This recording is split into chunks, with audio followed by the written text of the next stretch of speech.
Olá, tudo bem?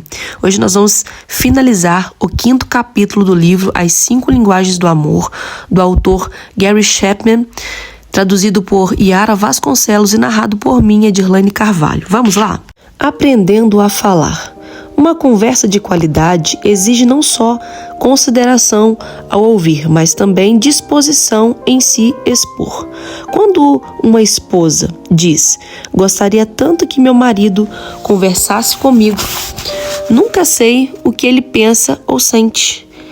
Ela clama por intimidade, quer sentir-se próxima de seu esposo. Mas como se sentir ao lado de alguém a quem não conhece? Para que ela se sinta amada, o marido precisa aprender a se expor. Se a primeira linguagem do amor dela for tempo de qualidade e o seu dialeto, conversa de qualidade, seu tanque emocional nunca estará completo até que ele partilhe com ela seus pensamentos e sentimentos. Para muitos de nós, o ato de expor-se não é nada fácil. Muitos adultos são provenientes de lares onde a expressão dos pensamentos e sentimentos não era encorajada, mas sim condenada. Ao pedir um brinquedo, a criança ouviu um sermão sobre a situação financeira familiar. Ela se sentia culpada pelo desejo de ter o brinquedo e logo aprendia a não expressar mais seus desejos. Quando o filho ou a filha expressava raiva, os pais o repreendiam com palavras severas de condenação. O que acontecia então? A criança também aprendia que não deveria expressar sentimentos de raiva. Se o filho se sentisse culpado por expressar sua frustração, por não lhe ser permitido acompanhar o pai ao supermercado, aprendia a guardar seu desagrado para si. Nós, adultos, ao atingirmos a maturidade, aprendemos a negar nossos sentimentos. Deixamos de ter contato com o nosso ser emocional. A esposa pergunta ao marido: "Como você sentiu com a reação de Mark?" O marido responde: "Eu acho que ele está errado. Ele deveria ter feito assim e assado." Note, porém, que ele não expressa seus sentimentos, simplesmente manifesta seus pensamentos. Talvez ele tenha motivos para sentir-se triste, com raiva ou desapontado. No entanto, vive há tanto tempo o nível do raciocínio que nem sequer reconhece a existência de seus sentimentos. Pode-se comparar o aprendizado da linguagem da conversa de qualidade ao aprendizado de um idioma. O início sempre é uma aproximação dos sentimentos, e o aluno pouco a pouco se torna consciente de que é uma criatura emocional, apesar do fato de ter ignorado aquela faceta de sua vida. Se você precisa aprender a linguagem da conversa de qualidade, comece a perceber os sentimentos que lhe ocorrem quando está longe de casa. Compre um bloquinho de rascunho e mantenha-o diariamente com você.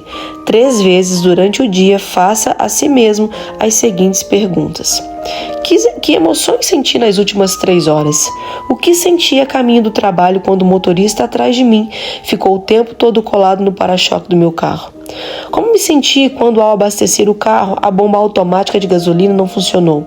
Fez o tanque transbordar e derramar e ensopar toda a parte de trás do carro com gasolina. Como me senti quando, ao chegar ao escritório, soube que a minha secretária tinha sido requisitada para outro projeto da empresa e não estaria presente durante toda a manhã? Como me senti quando meu supervisor me comunicou que o projeto no qual eu trabalhava teria de ser concluído em 3 dias, quando pensei que teria mais 2 semanas? Escreva seus sentimentos no bloco de rascunho e ao lado coloque 1 ou 2 palavras para lembrá-lo do evento correspondente ao sentimento. Sua lista deve ficar mais ou menos assim: situação, sentimentos. Situação 1, motorista colado, sentimento raiva. Situação 2, posto de gasolina, sentimento desagrado. Situação 3, sem secretária, sentimento desapontamento. Situação 4, projeto em 3 dias, sentimentos frustração e ansiedade. Faça esse exercício 3 vezes ao dia e você descobrirá sua natureza emocional.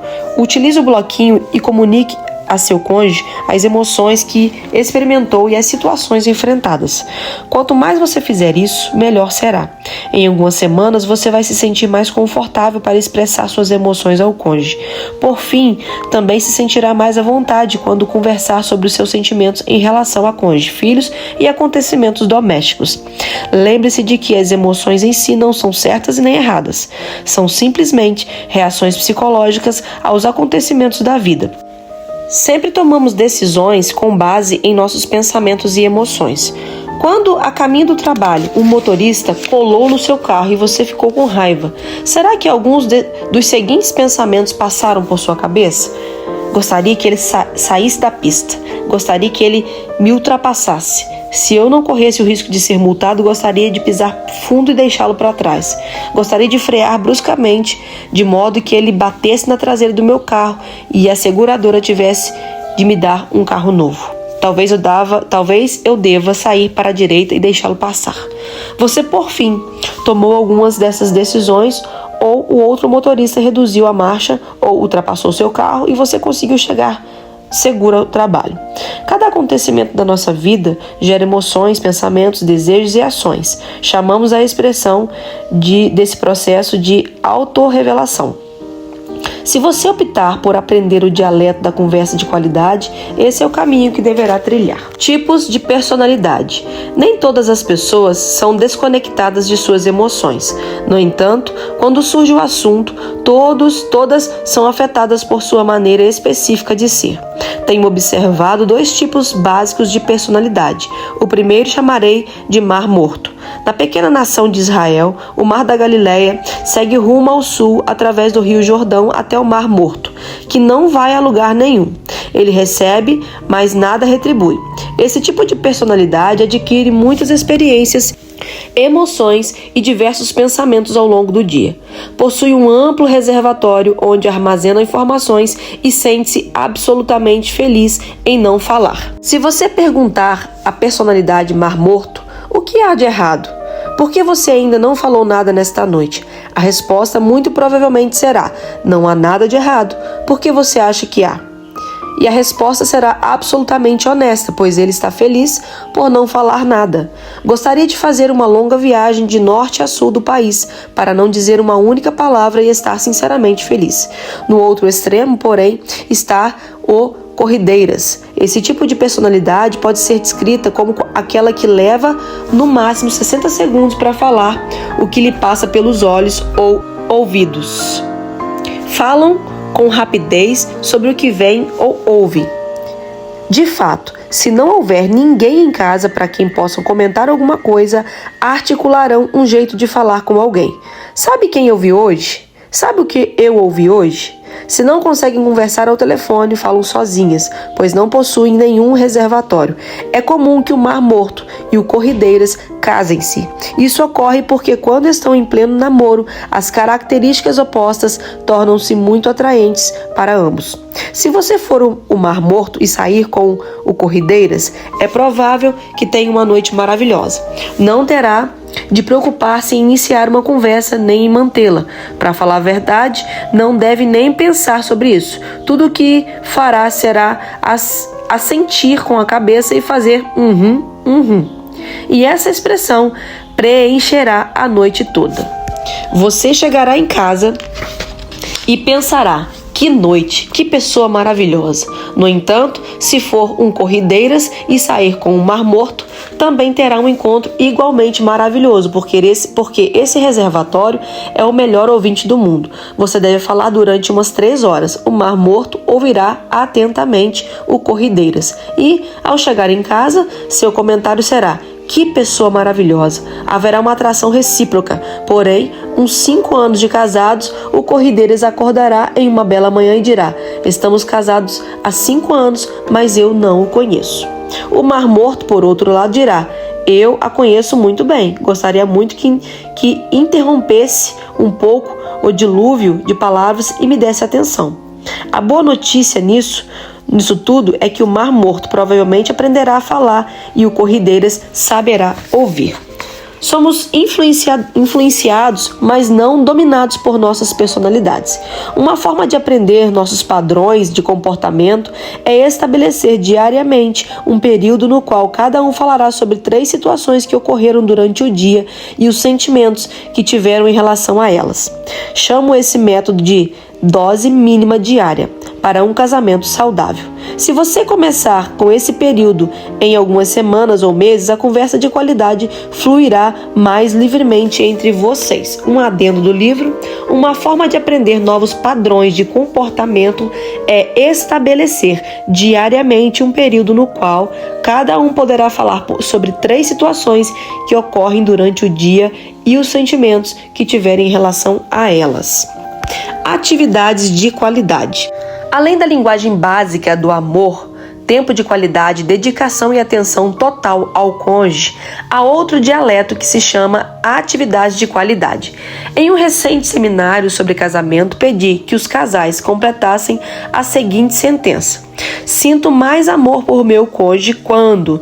Veja as respostas de jovem marido, casado há 8 anos. Sinto mais amor por minha esposa quando fazemos atividades juntos, ou seja, coisas que eu e ela gostamos de fazer. Assim, conversamos mais. É como se estivéssemos namorando outra vez. Essa é uma linguagem típica de pessoas cuja primeira linguagem do amor é tempo de qualidade. A ênfase está em estar juntos, em realizar ao lado do outro as mesmas atividades e em dedicar atenção total às necessidades de ambos. Entende-se por atividades de qualidade algo que desperte o interesse de um cônjuge ou dos dois. A ênfase não está em fazer a atividade, mas na razão de fazê-la. O objetivo é ter uma experiência juntos e concluí-la de modo que possam afirmar: ele ou ela se interessa por mim.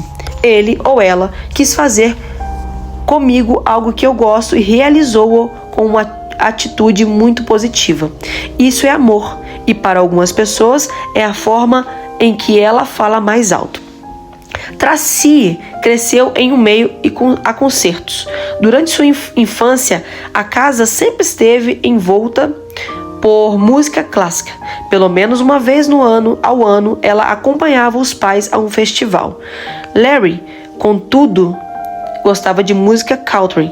Ele nunca assistira a um concerto e sempre ligava a rádio em estações de músicas popular. Ele se referia ao gosto musical da esposa como música de elevador. Se ele não tivesse casado com Tracy, teria passado pela vida sem nunca assistir a um concerto. Antes do casamento, enquanto atravessava a fase da paixão obsessiva, ele chegou até a assistir a algumas apresentações musicais. Porém, mesmo apaixonado, ele perguntou se ela chamava aquilo de música. Após o casamento, decidiu que nunca mais sairia de casa para ouvir um concerto. No entanto, quando anos mais tarde descobriu que tempo de qualidade era a primeira linguagem do amor de Tracy e que ela apreciava de forma especial o dialeto das atividades de qualidade, quis acompanhá-la e o fez com entusiasmo. Seu propósito era claro: ele não ia para assistir ao concerto, mas para demonstrar amor a Tracy e falar alto em sua linguagem. Com o passar do tempo, chegou a gostar dos concertos e, por fim, a deleitar-se com um ou dois movimentos. Talvez nunca se torne um amante da música erudita, mas provavelmente diplomou-se em demonstrar amor à sua esposa. Entre as atividades de qualidade, citamos criar um jardim, descobrir e ir a liquidações, colecionar antiguidades, ouvir músicas, fazer piqueniques, caminhar, lavar o carro juntos, etc. Essas atividades de qualidade limitam-se apenas pelo interesse e desejo de tentar novas experiências, e seus ingredientes especiais são: primeiro, desejo de um dos cônjuges de fazê-lo; segundo, disposição do outro cônjuge em executá-la; terceiro, consciência dos dois cônjuges da razão de realizá-la, expressão do amor de modo a ficarem juntos. Um dos pontos positivos das atividades de qualidade é que elas possibilitam a criação de um banco de memórias que podemos acessar no futuro. Feliz é o casal que tem a lembrança de uma caminhada na praia pela manhã, de flores plantadas no jardim, dos truques para acabar com as formigas do pomar, do projeto de pinturas dos quartos, da noite em que tiveram aula de patins e um deles quebrou a perna, dos passeios pelo parque, dos concertos, dos recitais, e como esquecer do tempo que se levou apreciando uma cascata após o longo percurso de bicicleta até encontrá-la. Chegam a sentir os respingos no rosto. São memórias de amor, especialmente para aquelas pessoas cuja primeira linguagem é tempo de qualidade. E como achar tempo para essas atividades, especialmente se os dois trabalham fora? Encontramos um tempinho da mesma forma que temos 1 hora para almoçar e jantar. Por quê? Porque são tão essenciais para o casamento como as refeições para a saúde. É difícil? É preciso planejamento? Sim. Significa que tenhamos de abrir mão de algumas atividades particulares? Talvez. Significa que faremos algumas coisas pelas quais não temos particular interesse? Certamente. Será que compensa? Sem sombra de dúvidas. O que posso aprender com isso? O prazer de viver com um cônjuge que é amado e sabe disso, pois compreende que você aprendeu a falar fluentemente a primeira linguagem dele.